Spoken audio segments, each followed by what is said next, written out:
Hey everyone, so in this video we are going to discuss the glycolysis cycle, which is also known as EMP pathway.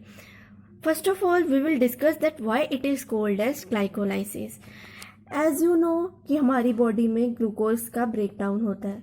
कैसे होता है? हम जो भी food लेते हैं that is getting converted into the smaller form, smaller molecule में वो कन्वर्ट हो रही है. ठीक है, देन उसके बाद हमारी एनर्जी जनरेट होती है. ठीक है, तो अब ग्लाइकोलाइसिस का क्या काम है? ग्लूकोज को तोड़ना, मीन्स ग्लूकोज की लाइसिस मीन्स ग्लूकोज का ब्रेकडाउन. ठीक है, तो अब ग्लूकोज यहाँ पर हमें तोड़ना है. ठीक है, अब ग्लूकोज हमें यहाँ पर ये क्वेश्चंस ध्यान रखने हैं कि why it is called as EMP pathway. Because 3 scientist were involved in discovering this cycle. Those 3 scientists were Emaden, Meyerhof and J. Parnes.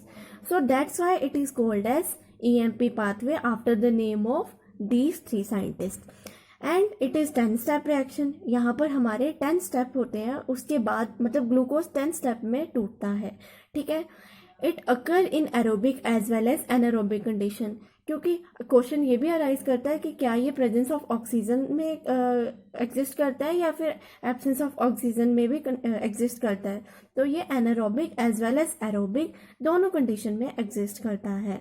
ठीक है, और कहाँ पर ये अकर होता है, कहाँ पर ये प्रोसेस होती है? This process happens in cytosol और साइटोप्लाज्म ऑफ द सेल. आपको पता है सेल के इनसाइड साइटोप्लाज्म होता है, तो साइटोप्लाज्म के अंदर ये ग्लाइकोलाइसिस होता है.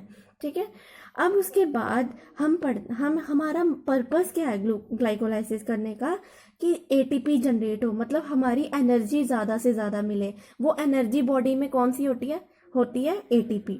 ठीक है, ATP stand for adenosine triphosphate. तो ये एटीपी हमारा एनर्जी है जो कि हमारे बोन्स में, ये जो मॉलिक्यूल है इनके बोन्स में स्टोर होती है. ठीक है, उसके बाद हम देखते हैं ग्लूकोज से ग्लिसरल्डिहाइड 3 फॉस्फेट तक जो भी कन्वर्जन हो रही है उस फेज को हम कहेंगे प्रेपरेटरी फेज. यहाँ पर ये अपने आप को प्रिपेयर कर रहा है, कुछ चीज़ों को यूटिलाइज कर रहा है यहाँ पर. And then after getting converted into the glyceraldehyde 3 phosphate. उसके बाद ग्लिसरल्डिहाइड 3 फॉस्फेट के बाद जो भी स्टेप्स है वो पे ऑफ फेज है. मतलब उसको अब पे ऑफ करना है कि भाई अब हमने यूटिलाइज कर लिया, अब हम आपको देंगे. ठीक है, तो ये हमारा होल प्रोसेस है. अब हम इसको डिस्कस करते हैं. फर्स्ट ऑफ ऑल ग्लूकोज जो है वो किस में कन्वर्ट हो रहा है? ग्लूकोज 6 फॉस्फेट में. तो आपको यहाँ पर एटीपी को यूटिलाइज करना पड़ रहा है और मैग्नीशियम कोफैक्टर को भी. ठीक है, तो जब हम फॉस्फेट को ऐड करते हैं किसी सबस्ट्रेट में तो उसके लिए टर्म यूज करते हैं काइनेज. तो यहाँ पर ग्लूकोज 6 कार्बन मॉलिक्यूल है, that's why it is the enzyme involved in this is hexokinase. ठीक है, उसके बाद ग्लूकोज 6 फॉस्फेट कन्वर्ट हो रहा है फ्रक्टोज 6 फॉस्फेट में. तो फ्रक्टोज 6 फॉस्फेट आपको पता है एक राइबोज शुगर है. राइबोज शुगर आपको पता होगा कुछ ऐसी दिखती है. ठीक है, तो इसके पास स्पेसिंग ज़्यादा होगी, तो इसलिए फॉस्फेट ग्रुप जो है उस स्पेसिंग को कवर करेगा, उन स्पेस को कवर करेगा. अब देखा जाए तो ग्लूकोज 6 फॉस्फेट और फ्रक्टोज 6 फॉस्फेट दोनों क्या है? आइसोमर्स है. मतलब कि स्ट्रक्चर सेम है बट कन्फर्मेशन में डिफर करते हैं. तो ये क्या हुआ यहाँ पर? एंजाइम कौन सा हुआ? फॉस्फोग्लूको आइसोमेरेज या फिर फॉस्फो हेक्सो आइसोमेरेज. ठीक है, उसके बाद हमारे पास बन रहा है फ्रक्टोज 6 फॉस्फेट से फ्रक्टोज 1,6 बाइफॉस्फेट. मीन्स यहाँ पर 2 फॉस्फेट आ रहे हैं. ठीक है, यहाँ पर क्या हुआ? एक और एटीपी यूटिलाइज हुआ, तभी तो उसने फॉस्फेट लिया. ठीक है, तो अब यहाँ पर क्या होगा? फॉस्फोफ्रक्टोकाइनेज एंजाइम होगा, क्योंकि फॉस्फेट का एडिशन हो रहा है तो काइनेज टर्म तो यूज होगी, तो क्या होगा? फॉस्फोफ्रक्टोकाइनेज. ठीक है, उसके बाद हम देखेंगे फ्रक्टोज 1,6 बाइफॉस्फेट कन्वर्ट हो रहा है ग्लिसरल्डिहाइड 3 फॉस्फेट, जो कि इंटरकन्वर्टिबल फॉर्म, जिसकी इंटरकन्वर्टिबल फॉर्म जो है वो डाईहाइड्रोक्सी एसीटोन फॉस्फेट है. मतलब ये सेम है बट आइसोमर्स हैं एक दूसरे के. ठीक है, तो यहाँ पर एंजाइम कौन सा होगा? क्योंकि एल्डिहाइड यहाँ पर ऐड हो रहा है तो मतलब एल्डोलेज हो गया यहाँ पर एंजाइम. उसके बाद हमारे पास आता है ग्लिसरल्डिहाइड 3 फॉस्फेट कन्वर्ट हो रहा है 1,3 बाइफॉस्फोग्लिसरेट में. अब 1,3 बाइफॉस्फोग्लिसरेट में जब ऐड हो रहा है तो ये हाइड्रोजन को रिमूव कर रहा है. तो उस हाइड्रोजन रिमूवल के लिए ये क्या कर रहा है? NAD को रिड्यूस NAD को यूज कर रहा है और ये दे रहा है H पॉजिटिव। तो एंजाइम कौन सा हुआ? Dehydrogenase, because removal of hydrogen हो रहा है यहाँ पर। उसके बाद 1,3-बाइफॉस्फोग्लिसरेट जो है वो कन्वर्ट हो रहा है 3-फॉस्फोग्लिसरेट में। पहले 2 फॉस्फेट थे, अब एक रह गया, मतलब 3-फॉस्फोग्लिसरेट हो गया। ठीक है, तो इसके लिए एक ATP यूटिलाइज, मतलब ATP जनरेट होगी, क्योंकि ये पे ऑफ फेज है तो जनरेट होगी। उसके बाद 3-फॉस्फोग्लिसरेट जो है वो कन्वर्ट हो रहा है 2-फॉस्फोग्लिसरेट में, तो यहाँ पर मैग्नीशियम का कोफैक्टर यूज होगा।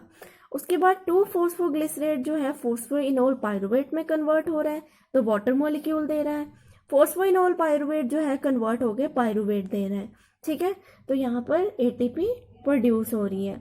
ठीक है, तो इस तरह से ये साइकिल प्रेपरेटरी फेज और पे ऑफ फेज को दर्शाता है। अब यहाँ पर एंजाइम देख लेते हैं। देखो, ग्लिसरल्डिहाइड 3-फॉस्फेट और डाइहाइड्रोक्सी एसीटोन फॉस्फेट, मतलब जिसे हम डैप भी लिखते हैं, तो ये जो डैप और G3P, इसको G3P भी लिखते हैं और GLAP भी लिखते हैं, तो ये दोनों तो इंटरकन्वर्टिबल फॉर्म्स है, तो इसमें आइसोमेरेज एंजाइम होगा। उसके बाद आपके पास जो नेक्स्ट वाला है उसमें कौन सा एंजाइम, क्योंकि हाइड्रोजन रिमूव हो रहा है तो डिहाइड्रोजिनेज हो गया। उसके नेक्स्ट वाले में आपके पास फॉस्फेट ऐड कर रहे हैं हम, तो क्या हो गया? फॉस्फोग्लिसरोकाइनेज हो गया। नेक्स्ट वाले में फॉस्फोग्लिसरेट म्यूटेज हो गया। उसके बाद हम इनोल ग्रुप ऐड कर रहे हैं तो इनोलेज हो गया। उसके बाद हम क्या पायरुवेट में कन्वर्ट हो रहे हैं, तो क्या पायरुवेट, मतलब ये फॉस्फोइनोल पायरुवेट जो है PEP जो है वो कन्वर्ट हो रहा है पायरुवेट में, तो पायरुवेट काइनेज एंजाइम यूज होगा। अब आपको पता है ये 6 कार्बन मॉलिक्यूल थे ये सब, और ये 3 कार्बन मॉलिक्यूल है। अब यूटिलाइज तो सबको ही होना ना, 6 कार्बन मॉलिक्यूल मतलब पूरा यूटिलाइज होना चाहिए। तो अब क्या होगा, यहाँ पर ये 3 कार्बन मॉलिक्यूल को 2 के साथ आप मल्टीप्लाई कर देंगे तो ये भी 6 के इक्वल हो जाएगा। ठीक है, अब उसके बाद जो देखने वाली चीज़ है वो हमें देखना है कि कितने ATP आते हैं हमारे पास। तो आपको देखना है यहाँ पर कितने ATP मिल रहे हैं, मतलब कितने ATP यूटिलाइज हुए, 2, और यहाँ पर कितने जनरेट हुए, 1 और 1, ये तो 2 के साथ मल्टीप्लाई किया तो ये कितने हो गए, 4। पहले वाले फर्स्ट स्टेप में आपके पास क्या हुआ, फर्स्ट स्टेप के पास क्या हुआ, 2 ATP आए। उसके बाद नेक्स्ट वाले में कितने आए, 2 और 2 4 आए। ठीक है, और एक NAD जो था वो आपको कितना देता है, 3 ATP, तो 3 × 2 कितना हो गया, 6।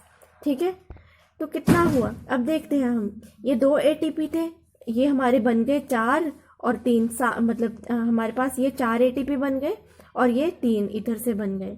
ठीक है, तो मतलब यहाँ पे 6 हो गए। आई थिंक आपको समझ आ रहा होगा। यहाँ पर 2 ATP और यहाँ पर आपके पास कितने, 2 ATP थे, पर जब 2 के साथ मल्टीप्लाई किया तो कितने हुए, 4 ATP हो गए। उसके बाद NAD के पास एक, आपके पास 2 NADH कितने होंगे, एक NADH अगर 3 ATP है तो 2 कितने होंगे, 3 × 2 6 हो जाएंगे, तो 6 ATP आ गए। ठीक है, तो अब हम टोटल ATP देखते हैं। आप इसको ध्यान से देखें, यहाँ पर 2 ATP यूटिलाइज हुए और यहाँ पर भी तो 2 ATP जनरेट हो गए, तो मतलब 2-2 का इक्वल हिसाब हो गया, तो 2-2 तो कट गए, बचे कितने, अब आप लगा लो, ये 2 कट गए।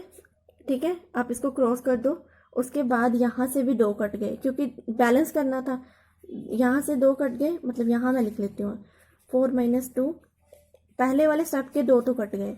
ठीक है, उसके बाद नेक्स्ट वाले स्टेप में से भी 2 को बैलेंस कर लिया, क्योंकि जितने यूटिलाइज हुए उतने ही जनरेट हो गए, तो इसको भी 2 निकाल लिए, तो कितने बच गए, 2, और आपके पास NAD के कितने बचे थे, 6, तो कितना ATP हो गया टोटल, 8 ATP हो गए।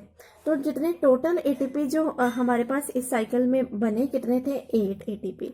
अब हम बात करते हैं नेट ATP गेन, जितना नेट ATP कितना आया, अब उस चीज़ को हमें देखना है। तो नेट ATP देखें तो हमारे पास ये 2 थे, ठीक है, और यहाँ पर 4 थे। ठीक है, 4 नीचे में आए ATP और ऊपर वाले में 2 आए, तो नेट ATP 2 है DH का। तो इट मीन्स यहाँ पर नेट ATP गेन कितना हो रहा है, 2 ATP, और यहाँ पर जनरेट कितने हो रहे हैं टोटल ATP, 8 ATP। तो आई होप आप इस पॉइंट को समझे होंगे। और एंजाइम्स को याद करने का एक ही तरीका है कि आप इसको लिखकर देखें, तो it will be very clear to you. 2-3 बार अगर आप इसको लिखकर देखें